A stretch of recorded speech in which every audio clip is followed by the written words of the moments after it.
Who's ready? Who's ready? Who's ready to stand up for Canada with me? One of the biggest comebacks in Canadian political history. Prime Minister Mark Carney leads the Liberals to a minority government, the fourth consecutive mandate for the party. Good afternoon. It was a historic vote last night as the Liberals were able to hold on to power after sinking in the polls only a few months ago. It wasn't as successful of a night for the other major parties as both Conservative leader Pierre Poilievre and NDP leader Jagmeet Singh failed to win in their ridings. Let's take a look at the seat count as it currently stands. Some races are still too close to call. The Liberals are leading or elected in 168 ridings, shy of that 172 seats needed for a majority. The Conservatives sit at 144 seats, the Bloc with 23.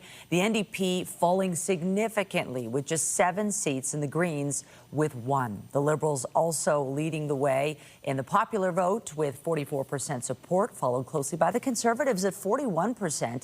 Both the Bloc Québécois and the NDP sit with 6% support.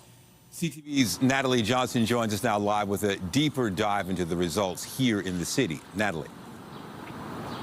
That's right, Nathan. The vote-rich 416 was instrumental in Mark Carney's win last night. The Liberals did lose 1 seat in the 416, but many of the possible swing ridings stayed red. Toronto ultimately helped keeping the Liberals in power. Fortress Toronto stayed strong for the Liberals last night. Despite some tight races, the red team pulled off a near sweep of the 416. We are painting Toronto red! Former Deputy Prime Minister Chrystia Freeland, whose dramatic resignation from Justin Trudeau's cabinet back in December set in motion the series of events that led to this snap election, easily held on to her University Rosedale seat. While in neighboring Toronto St. Paul's, a dramatic rematch. Leslie Church taking back the seat for the Liberals. We need to be building a strong country, a sovereign country. After the Conservatives snatched it in a by-election last year. I think the by-election was very much a moment in time, and people of St. Paul sent a message as a community about the need for change.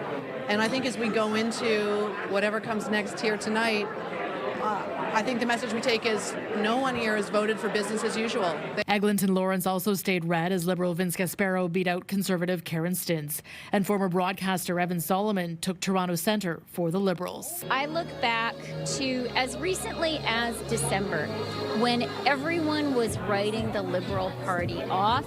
People were even talking about whether we would retain official party status in the next election. And so tonight, when it is clear that we are going to form government, from my perspective, that is an outstanding result. The Tories, though, did flip 1 seat blue, former PC MPP Roman Baber defeating Liberal incumbent Yara Sachs. The NDP was shut out of the city. Toronto voters reacting this morning to the Liberal minority. At least it's not a majority. We definitely are disappointed to see the results. Carney's the right guy. I think he's, especially with the whole Tariffs things going on, I think that he's the one that is going to take on the challenge. Lost all faith in humanity with the Liberals. I just didn't want a majority for any of the main parties, so I just hope that the country can come together. I think that's most important, regardless of who won. Vote-rich Toronto blocking Conservative hopes of a bigger breakthrough. Red ridings helping steer the Liberals into a 4th term in power. Toronto Mayor Olivia Chow issuing a statement of congratulations to the new Prime Minister this morning, saying she looks forward to working with Mark Carney on building more affordable housing, building more transit, fighting rising costs, and working with businesses who are facing Donald Trump's tariff threat. Reporting live, I'm Natalie Johnson. Michelle and Nathan, over to you. Thank you, Natalie. Turning to the big picture story and the Liberal victory last night. It is their 4th victory, but with Mark Carney at the helm this time, Canadians delivering a minority government, but very close to a majority, while the Conservatives did make some pickups in the 905. Here to break down the results and what this means for the future of this country, Rahim Ladani joins us in studio. Tell us more, Rahim. Well, Michelle and Nathan, we knew this was going to be an eventful election, and Canadians woke up today to see the country's political landscape very different from last night, particularly for 2 of the major parties who have big decisions to make about their future. Mark Carney was smiling and dancing in Ottawa last night after leading the Liberals to an historic 4th mandate. While the Prime Minister will not have a majority government, he's vowing to represent all Canadians while taking on U.S. tariffs and defending the country against the threat of annexation. As we come here after this most consequential election, let's put an end to the division and anger of the past. When I sit down with President Trump, it will be to discuss the future economic and security relationship between two sovereign nations. Carney's economic background proved to be a Liberal lifeline for a party which appeared destined for a major setback just 4 months earlier, when then Prime Minister Justin Trudeau stepped down. We went from a conversation we'd be having 4 months ago, where we'd just be measuring the size of the Conservative majority, to one in which the Conservatives ultimately lost and the Liberals were able to form government. And I think it is the combination of Donald Trump and resignation of Justin Trudeau. The Conservative Party did have a strong election, winning more seats and gaining ground in vote-rich Ontario. However, its leader, Pierre Poilievre, was stunned in his own Ottawa riding of Carleton, losing to a Liberal and giving up the seat he first took in 2004. Speaking before that result was confirmed, Poilievre vowed to keep fighting for Canadians. We know that change is needed, but change is hard to come by. It takes time. It takes work. And that's why we have to learn the lessons of tonight so that we can have an even better result the next time the Canadians decide the future for the country. For Poilievre, the question is now if the party will keep him on as leader. A complex situation now that he doesn't have a seat in Parliament. There's a belief that what he's done here is very similar to what Stephen Harper did in 2004, which was coming close but not quite, expanding their vote coalition substantially to new demographics. So I think there's certainly a big appetite in the Conservative Party to have him stay on. One person who will not be staying on is NDP leader Jagmeet Singh. After placing third in his own BC riding and the NDP losing official party status, Singh announced his resignation, saying it has been the honor of his life. I know that people are concretely better off because of our work over the last 8 years, and no election result will ever diminish that. Last night's election cements the Liberal Party's decade in power, with Prime Minister Carney now tasked with finding common ground with opposition parties to advance his agenda.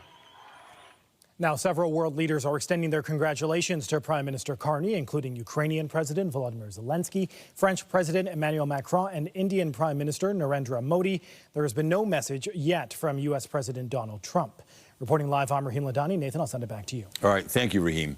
And stay with us. We'll have full election coverage, including reaction from voters here in the city a little bit later on in the newscast. But first, we're learning more about the horrific attack at the Lapu-Lapu Filipino Festival in Vancouver this weekend that killed 11 people. All but 2 of the victims are female. 7 others remain in hospital in critical condition, with 3 in serious condition. 30-year-old Kai G. Adam Lowe has been charged with 8 counts of second-degree murder, with more charges expected in the coming days or weeks. An online portal has been created for witnesses to submit bystander video. Police say the video could be critical to their investigation. This investigation doesn't stop because we've made an arrest and because he's been charged. We've got a lot more work to do, and that work will be trying to understand all of the circumstances about this incident. And that bystander video is absolutely critical. Police also confirmed that Lowe had contact with a neighboring police agency the day before the attack. They say the contact was not criminal in nature and that it did not rise to the level where mental health intervention was required. And CTV's Scott Hurst joins us now with the very latest. And Scott, what more are we learning about the victims today? Nathan, this is an attack that has shaken the Filipino community to its core and much of Vancouver as well. Senseless tragedy that has affected so many families. Now, Vancouver police have not officially released the names of any of the victims, but they are being released through the community and also through online fundraisers for funeral costs and family members tragically left behind, including a 16-year-old who's lost his father, stepmother, and 5-year-old sister. CTV News spoke to the brother of Richard Lee. He says the family lived just blocks away from the festival and decided to walk over there Saturday. Richard with his wife Lynn and 5-year-old daughter Katie, his son, decided to stay home and finish up some homework that night. The son apparently got a text message from his dad about 8 p.m. that night saying they were likely headed home soon. But of course, that never happened. Here's more from the brother about the devastating loss, particularly losing the 5-year-old girl. She's just a very lively, cheerful person. There are times when she would just go to my parents' place and it'd be the life of the party. Everyone just, she's so adorable. Working her. Miss her. At this time, 11 people have been killed in this attack. However, Vancouver police say that number unfortunately could still rise because there are still 7 people in hospital, Nathan, in critical condition, and 3 others still in serious condition as well. Yeah, so much concern, so much sadness. What is the latest from police on the investigation? Yeah, the latest from police is that they're still collecting video, still trying to talk to more witnesses, but we do know that 30-year-old Kaiji Adam Lowe at this time faces 8 counts of second-degree murder. That could also rise as police continue their investigation, and that evidence is passed along to the Crown. We do know investigators did execute a search warrant at the home of the accused in Vancouver, looking for any more evidence related to the investigation. And we have heard that police have said that the suspect does have a long history of interaction with police and healthcare professionals for mental health issues. And as you mentioned, we learned yesterday in the update from police that there was an interaction with police just the day before this attack. Vancouver police confirming that the suspect did have contact police from a neighboring police agency, so not specifically Vancouver police, but another regional police department in the Metro Vancouver area.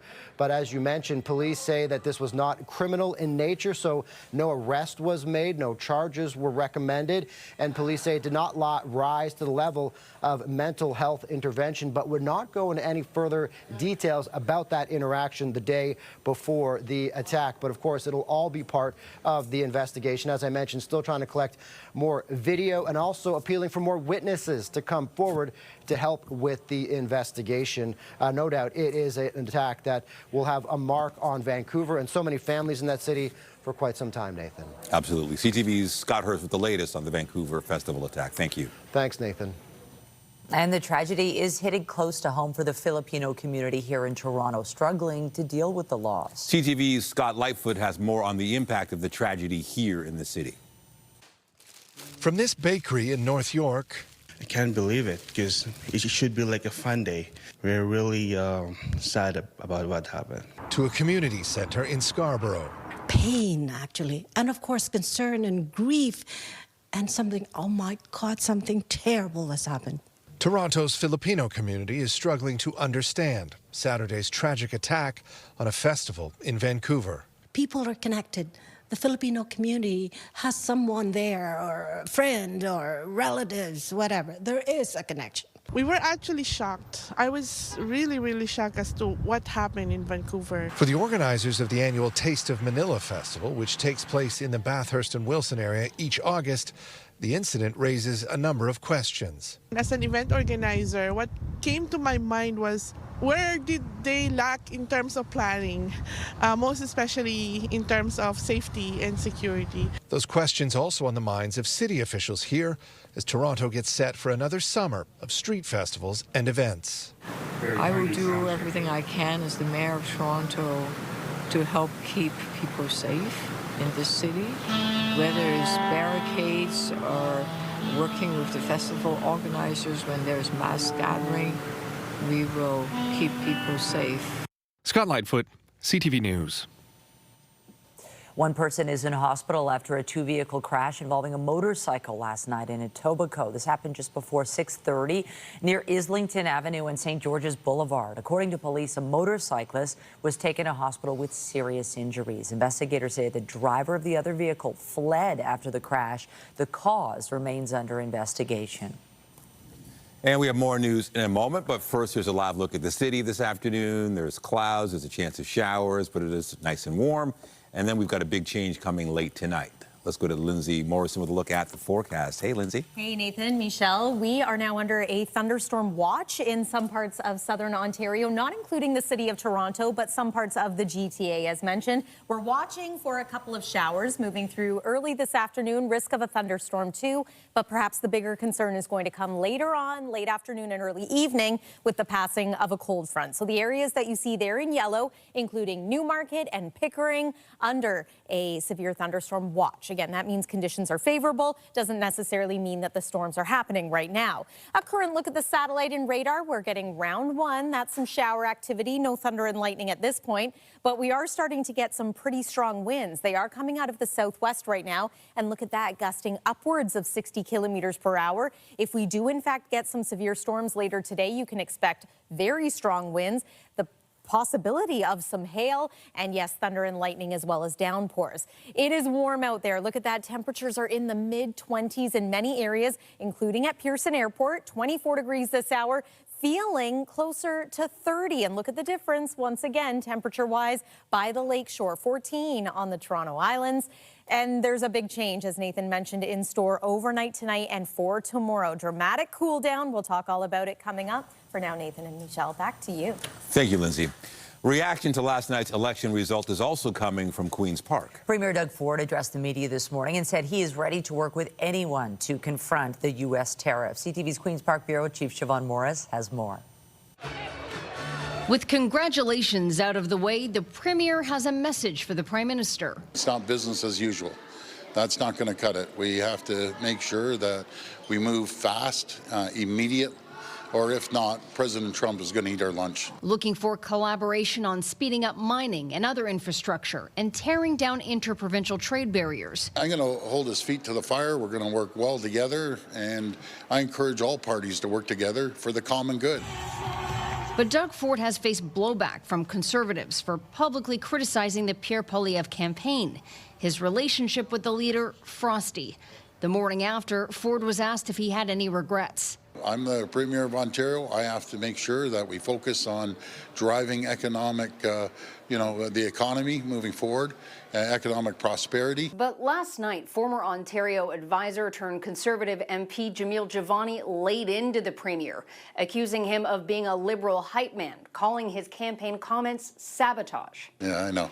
Anyways, I'm not worried about that. I'm worried about Ontario driving prosperity. Ford wouldn't weigh in on whether he thinks Poilievre should step down, but insists the federal Conservative leader's gig is not on his radar. I'm focused on Ontario. I love my job. I have the best job in the entire world. At Queen's Park, Siobhan Morris, CTV News. We turn our attention now to key ridings just outside of the city. Many turned blue. They flipped and led to strong support for the Conservative Party. Let's bring in Mike Walker with a reaction from the 905. Mike, there was a desire for some change in that part of the GTA. That's right, Michelle, especially here in York region, where the Conservatives came into this election with 2 seats and were able to make some significant gains, capturing 8 out of 10 seats. We're in the riding of Vaughan Woodbridge. This is one of the ridings that the Conservatives were able to flip. In total here in York region, they held the Liberals to only 2 seats in the Markham area. And despite these significant gains, given the outcome of the election, many voters we've been speaking with this morning here in Vaughan are still expressing some disappointment. Democracy, there is a strong opposition to hold the government to account. Look, tonight is obviously not the result that we wanted to see, except for what's happening behind me. That seems good, but we will always ensure that we are a voice for those who have entrusted us with their votes. Really, when I was knocking on doors, what I was hearing was an overwhelming response towards Mark Carney, and people really did feel that he was the leader we need right now to negotiate a good deal with our neighbor to the south, to break down interprovincial trade barriers and really work more with our reliable trading partners. So just there you heard from Deputy Conservative leader Melissa Lantsman, who easily won a second term in Thornhill. Meanwhile, in Durham region, the Liberals were able to keep some ridings red. That includes Ajax, where we also just heard from in that clip from former Toronto Mayor, Deputy Mayor Jennifer McKelvey. Again, speaking with voters here in Vaughan, a lot of disappointment with the outcome still, despite the Conservative gains. Here's more from those voters. I have no idea what happened. I was expecting the other guy to win, but apparently the Liberals are in again. So you were hoping for the Conservatives? I was hoping, yeah. It's going to be the same thing. They're going to do exactly what Trudeau did. So that's my opinion anyway. And you felt that we need a change. And in Toronto, they're like liberal, and that's it. And we got the same position like before.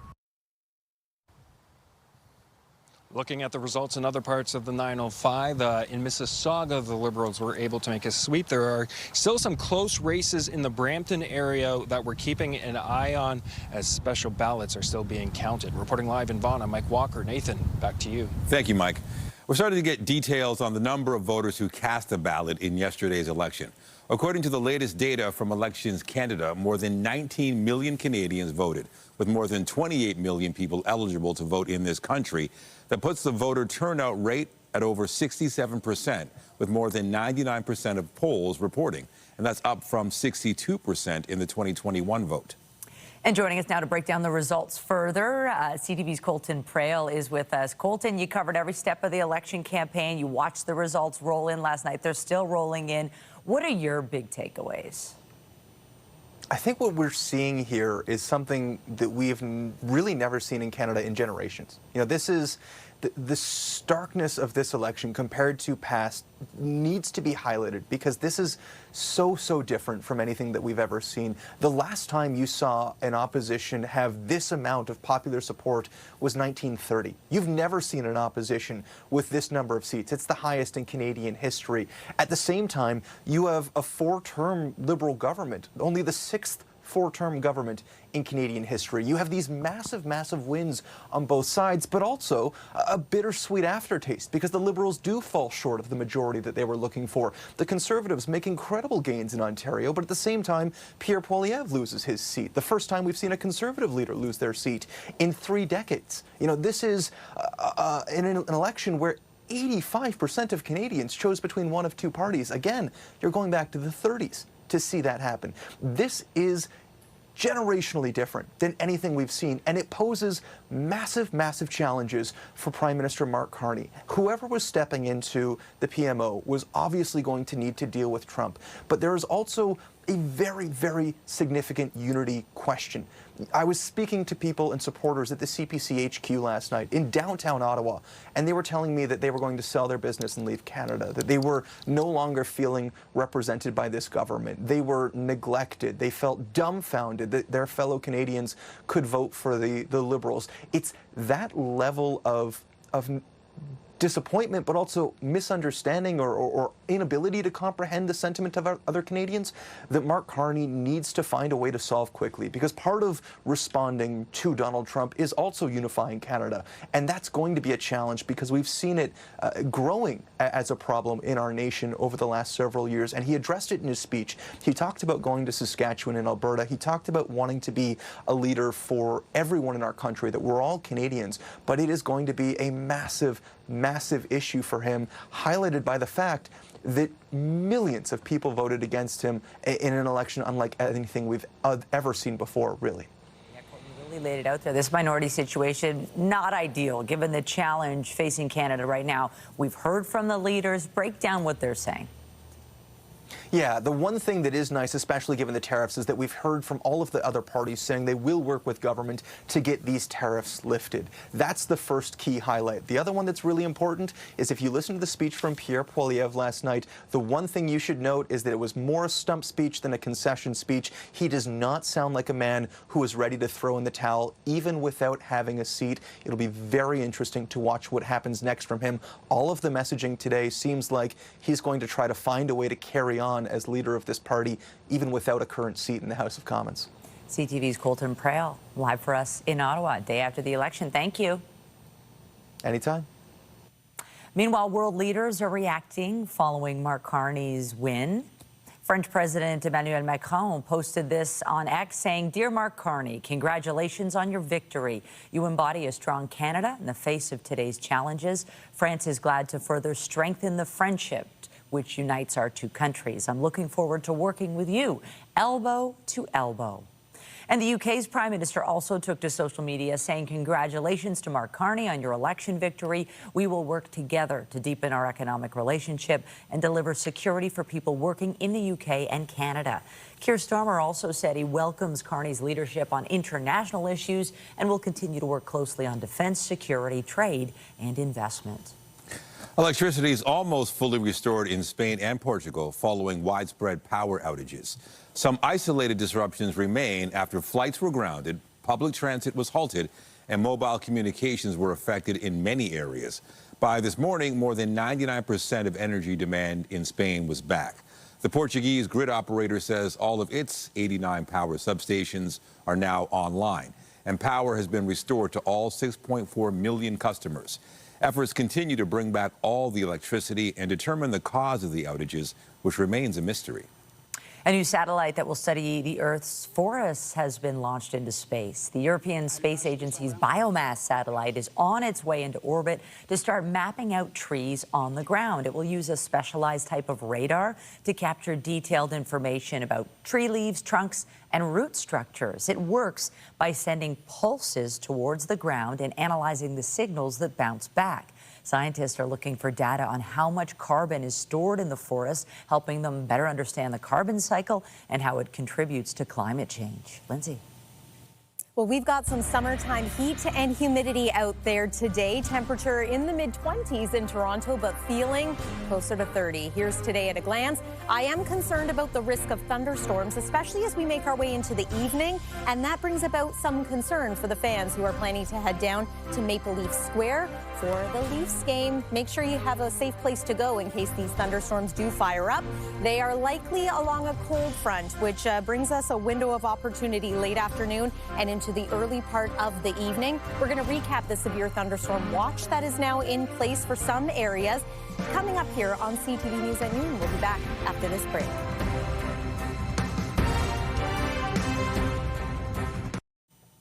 We have got our eye on the sky on this Tuesday. Now, the day's starting really warm. I was feeling a bit off this morning. What's wrong? I was hot. I had a coat on and I was too hot. It was funny. I was thinking maybe I'll wear shorts today.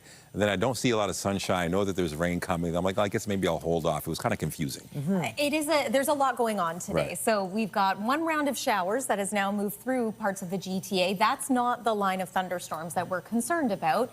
If we can get a little more clearing, it's pretty cloudy out there right now, and get some sunshine, that is going to help fuel a second round of thunderstorms, and that's the one that has potential to be severe in nature. So continue to have a heads up for later this afternoon into the early part of this evening. But yes, ahead of that, it's hot and it's humid, and we're in for a dramatic cool down overnight tonight. Weather is brought to you by the Pressler Law Firm. Injury lawyers, you don't pay unless they win.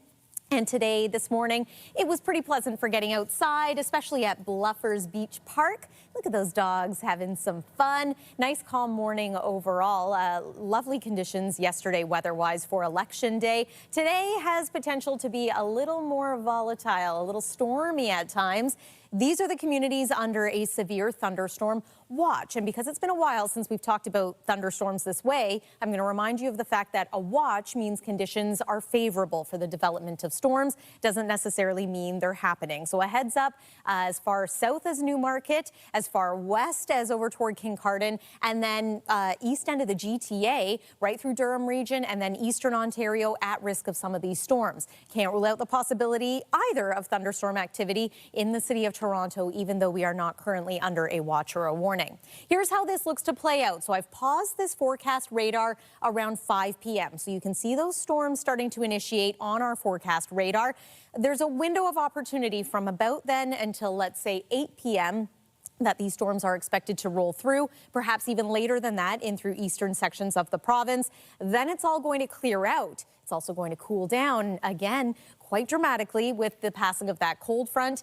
We're going to enjoy some sun for your Wednesday, but then Thursday we're back into some wet weather, less in the way of thunderstorms this time, more in the way of some widespread rain or at the very least showers. But let's talk about the temperatures. Yes, it is already 26 degrees this hour in Windsor. We're at 24 degrees in Toronto. does feel warmer than that. We're expected to feel like 30 at the height of the day this afternoon. This is a little unusual for the end of April. It's not unheard of, but it's not exactly the norm either. But look at that. Overnight tonight and into tomorrow morning, we drop to a low of 2 degrees. Yes, +2, suddenly below seasonal. Normal overnight low this time of year is 6. And then you will certainly notice a temperature difference out and about tomorrow. We are talking still double digits in many areas, but look at Oakville, 9 for the high tomorrow. Might feel closer to 8 downtown Toronto, the closer you get to the shoreline of Lake Ontario. And then again, Thursday and Friday, we're back into a bit more of an unsettled weather pattern. So showers in the forecast for both of those days.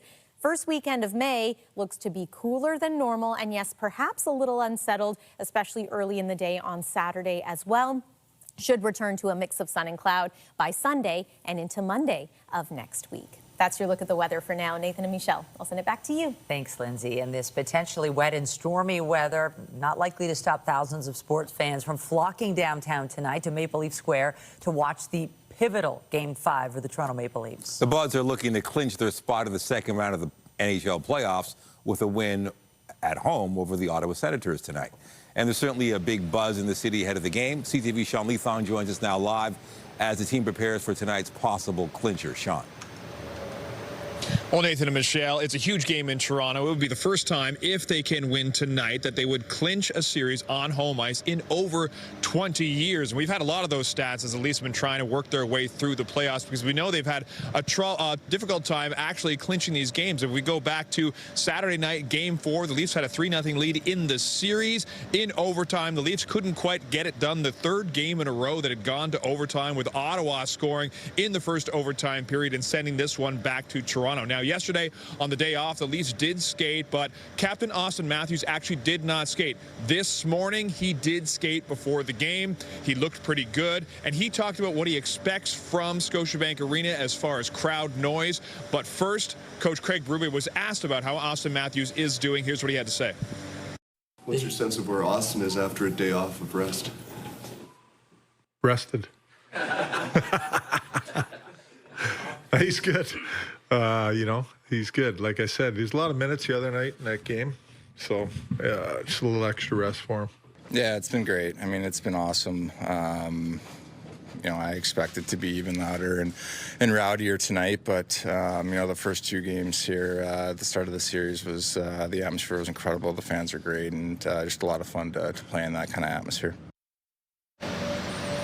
So if you're looking for nerves from the Toronto Maple Leafs, they don't seem to have it right now. Many of the players were just talking about focusing on what they need to do. They're not particularly focusing on winning this game or closing out a series, but just what steps they need to take in the immediate future so they can be successful. Reporting live, I'm Sean Leathong. Nathan Michelle, send it back to you. Thank you, Sean. To the U.S. now, where there is word President Donald Trump is set to soften the punishing tariffs on the auto sector. The White House has indicated that sometime today, Trump will reduce some of the levies on foreign parts used to build cars in the U.S. It is also expected he will stop tariffs on cars made from outside the U.S. from stacking up on top of other levies. This comes after a contingent of U.S. automakers visited the White House to voice their concerns last week, asking the president not impose the tariffs on imported parts.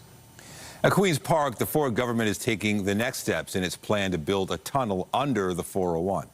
The Ford government has put out a call for proposals to conduct a feasibility and congestion relief study to build the tunnel. Ford says a tunnel under the highway from west of the 410 in Mississauga to east of Scarborough will reduce gridlock and support economic growth. Ford first announced the plan to put a tunnel under the 401 in September and made it an election promise during the provincial campaign in February. He hasn't said how much the tunnel might cost. The province also announced today it plans to introduce legislation that would help police crack down on criminals who use technology to steal vehicles. Transportation Minister Pramit Sakaria made the announcement outside a Peel police station in Brampton this morning. To crack down on these crimes and help protect our streets, I'm pleased to announce that our government will table legislation that, if passed, will give police the authority to search for and seize the electronic devices that are intended to be used for vehicle theft. This will give police the strong tools they need to keep these devices off the streets and out of the hands of criminals. The issue of organized auto theft is not new. It is an issue our service and our community has fought against for several years. When auto theft started to spike several years ago, we took immediate action by beginning work with our policing partners, industry stakeholders, and our provincial government. Since that time, we've had a number of successes. This has included more arrests, more charges, and more projects directed at the organized criminal networks that are responsible for targeting our community. Peel police say this would be another tool they could use to help prevent auto theft, which they say has already dropped in the region by 45% in the first quarter of this year. And still to come, they're almost here. The cherry blossoms in Hyde Park and across the city are on the cusp of blooming. When we can expect to see them in their full splendor, an update on their progress after the break.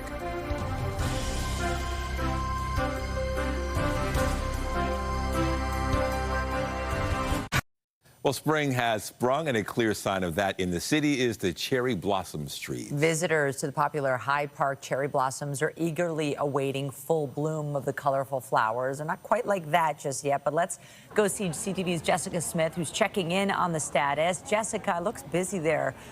When is peak bloom expected? Michelle, it is very busy. There are a few hundred people making their way through the park. Peak bloom is usually kind of the end of April, beginning of May, so we're into the beginning parts of it. But I was talking to the Hyde Park Nature Centers, and they were saying that even back in 2016, it really is dependent on the weather. They didn't have any peak blooms back in 2016. We are expecting them this year. But because of the heat, the wind, and the rain expected, as Lindsay mentioned, it is going to be a little touch and go, but we are looking at a pretty normal cherry blossom season. Oh, yeah, it's really nice there this hour. Talk to us about the stages of this blooming process. So there are about 6 stages. We're kind of between stage 1 and 2, so there's still lots of time to come down. But the Nature Center wanted me to remind everybody, when you do come down, to be respectful of the blooms, not to touch them, and just to be mindful of them, because they are still making their way out. But there are tons of people. We spoke to a family that made their way all the way from Ontario, California, to come and check out the blooms, and they were astonished. They were so in shock and in awe, and I said, we're not even at peak bloom just yet. No, we're so fortunate to have these in our city. And Hyde Park is really just one location. I noticed there's some cherry blossoms in my neighborhood, and they were further along, I would say, than what I see there at Hyde Park. How can people find blooms closest to them in the GTA? You can visit the City of Toronto's website and look up cherry blossoms. They have a full list on there of all the different areas, or the Hyde Park Nature Center's website. They have kind of a timeline going on. There's lots of stuff. And I have a couple ladies that have kind of come in from outside of the city. They want to talk really quickly about the cherry blossoms. What do you love about the blossoms so much? I love how they're so beautiful, and they make me feel like I'm in my own world. And what about you? I like how they're like calming almost, but also it also makes me feel like I'm in my own world, and I really like them. Very zen. And for you? I love how they're pink and make me feel like the main character. We are giving main character energy with the cherry blossoms. And what about you? I like how they're pretty, and they're not like too dark pink, but like they're pale pink. It's the perfect pink. So Michelle, Nathan, I'm going to send things back inside to you. We're keeping an eye on the cherry blossoms and how busy it is down here at Hyde Park. That was just beautiful. Thank you, ladies. Really appreciate it. CTV's Jessica Smith. Take care. Well, returning to sports, the Toronto Septors hit the ice tonight as the regular season winds down. And into the boards, back to it is Flanagan. In front, Lucia scores! The Septors were shut out in their previous game against the Boston Fleet, but that didn't stop them from clinching a playoff spot this week for the second straight year. They currently sit in second place with 2 games remaining. Puck drop tonight against the New York Sirens is set for 7 at Coca-Cola Coliseum. And to the Diamond, the Blue Jays return home tonight to begin a series with the Boston Red Sox. Line drive left center. This will get a run home. Chisholm in to score. Dominguez into second with a double. It is 3-1. The Jays are looking to rebound after dropping 2 of 3 games in New York against the Yankees, including a doubleheader on Sunday. First pitch is set for just after 7 p.m. at Rogers Center. Turning now to the latest in the sexual assault trial against 5 former Canadian World Junior hockey players. The trial got underway yesterday with the first bit of evidence heard in this high-profile case. CTV's Nick Paparella has the latest from London, and we do have a warning to viewers that some details may be disturbing. Following opening instructions from Justice Maria Carcia, the sexual assault trial of 5 former Canadian World Junior hockey players got underway. Crown Attorney Heather Donkers outlined the prosecution's case in the opening address. She told the court that the Crown will show that a female complainant, who can only be identified by the initials EM, met up with one of the accused, Michael McLeod, at Jack's in downtown London on June 18th of 2018. Donkers said after consuming 8 drinks, the woman went back to the Delta Armories Hotel with him for consensual sex. But then, she says, McLeod put out a text to his teammates about a 3-way in room 209, saying, "We anticipate that EM will tell you she felt drunk and surprised by what was happening." She goes on to say, EM will testify that when she was in this hotel room at age 20, intoxicated, a group of large men that she did not know were speaking to each other as if she was not there. Donkers tells the jury that at one point there were 10 men in the hotel room, saying on occasion she tried to leave the room, but the men coaxed her into staying. The Crown added, "The word consent is something you will hear frequently in this trial. Her Honor will give you instructions. She will explain what consent is, and equally important, what consent is not." Charged with sexual assault, the 5 men, Dylan Dubé, Carter Hart, Cal Foote, Alex Formanton, and Michael McLeod, have all pled not guilty. McLeod has also pleaded not guilty to the additional charge of being a party to the offense. The case stems from an alleged incident involving a lone female at the Delta Hotel while the hockey players were in town celebrating their gold medal win at the World Juniors. Later in the day, the first witness in the case was called. London Police Detective Tiffany Walkie showed the jury video images of the complainant and the accused at Jack's Bar on the night in question. Testimony resumes on Tuesday. Nick Paparella, CTV News. Still to come, a heavy metal band leaves a big present. Rock legends Metallica make a major monetary donation to the Daily Bread Food Bank. We'll have that coming up. Get Toronto's top stories, breaking news alerts, and watch live. Download the CTV News app. They may be a heavy metal band, but Metallica has a soft spot for helping others. The iconic rockers performed 2 sold-out shows in Toronto last week, and they've also made a lasting impact with at least one local charity.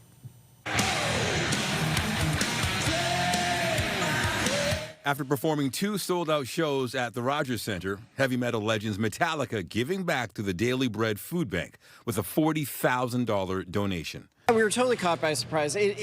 For us, it's incredible. The food bank's CEO says the generous donation means 1 meal will be provided for every dollar donated. 40,000 meals. I mean, it's substantive, it's impactful, and it's appreciated. Food bank use is at an all-time high. Last month, we served about 330,000, and, pre-pandemic, that number was about 60,000. So the city is hurting. The donation was made through Metallica's All Within My Hands Foundation, which has been supporting charities since 2017. The director of philanthropy stating, "Learning that there is widespread food insecurity in Toronto reminds us just how many people are faced with making tough decisions and need assistance. We are thankful Daily Bread is there to bridge the gap for so many families." This is the second time Metallica's donated to the food bank. Back in 2016, the band held a benefit concert at the Opera House.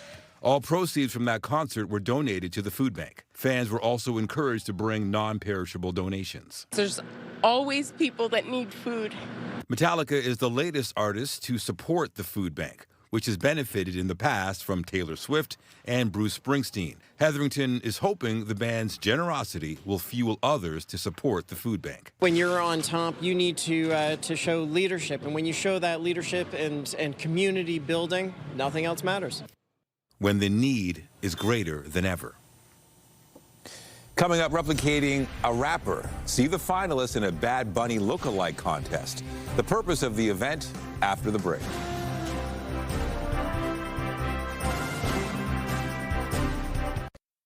Can the real Bad Bunny please stand up? People who think they resemble the famous rapper put their looks to the test at a contest in Miami. Finalists in the lookalike contest had to recite lyrics from his songs in front of a crowd. This competition was part of an event which had a program to celebrate the culture from Bad Bunny's home of Puerto Rico. Hey, some of them look like him. The first guy Second did guy. look, first or second guy, okay, yeah. One of them, no way, but this one, okay, a little bit. This is becoming a trend. It's a cool Chalamet, look. Look at me. Yeah, it's a lot of fun. Okay, let's get caught up because we do have some potentially stormy weather. What do we need to know heading into the afternoon? So we're keeping an eye on the satellite and radar. There was briefly, just within this hour, a severe thunderstorm warning that was issued for eastern sections of Ontario. It has now come to an end. But again, this is the appetizer, the main event, so to speak, as far as thunderstorms are concerned. Could come later this afternoon and early this evening. So here's a look at the satellite and radar. I believe we're getting some clearing and some sunshine out there, which again would fuel potential thunderstorms later today. These are the communities under the severe thunderstorm watch. It includes Durham region and portions of York region. Overnight tonight, with the passing of that cold front, we drop to a low near 2 degrees. Peterborough slipping below freezing, and then it is a cooler day for tomorrow, but some sunshine, though. We're back into some showers for Thursday and Friday. Nathan and Michelle. Thank you, Lindsay. And that is CTV News at noon. Remember, you can get Toronto's breaking news all day long on CP24 and at ctvnewstoronto.ca. For Lindsay Morrison and all of us here, have a pleasant afternoon. I'm Michelle Dubé. And I'm Nathan Downer. Please join us later for CTV News at 5 and 6. Have a great day. That was a cool shot.